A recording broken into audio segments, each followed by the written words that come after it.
탄핵발 리더십 공백, 부처 얘기만은 아닙니다.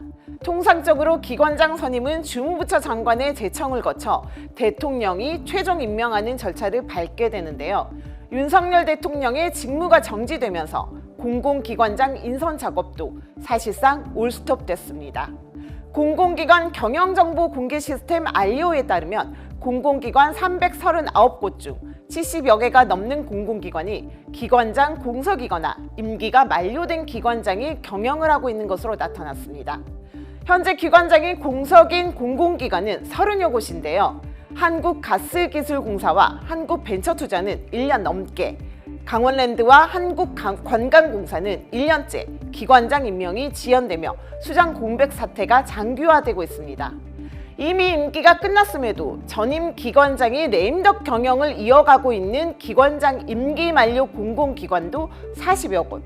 한국부동산원 원장은 후임자 선임 지연으로 10개월째 기관장직을 유지하고 있고, 한전 KPS와 한국전력기술은 신임 사장이 선임됐음에도 최종 결정 과정인 대통령 임명이 미뤄지면서 반년째 전임 기관장이 업무를 이어나가고 있습니다.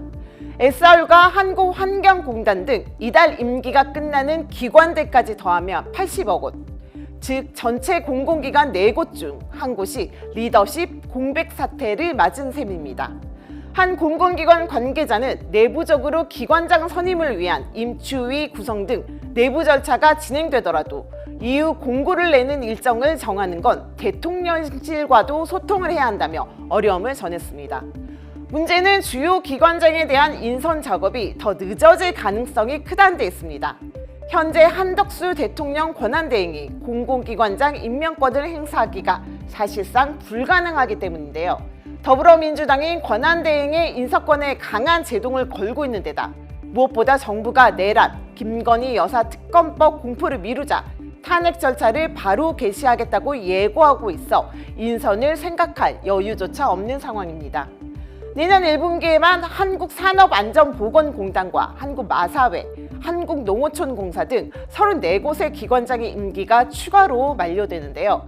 결국 탄핵 사태가 마무리돼 정국이 안정되거나 조기 대선이 이루어질 경우 내년 상반기는 돼야 기관장 선임의 속도를 낼 수 있을 것이란 전망이 대다수입니다.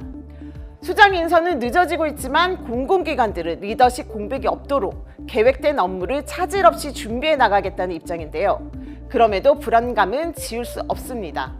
또 다른 공공기관 관계자는 정부의 정책 사업의 집행에 규모가 큰 기관의 경우 대행이 의사결정을 해야 하기에 부담스럽다며 이렇게 되면 정책 사업 집행도 정체될 수밖에 없다고 우려했습니다. 지금까지 세종스튜디오였습니다.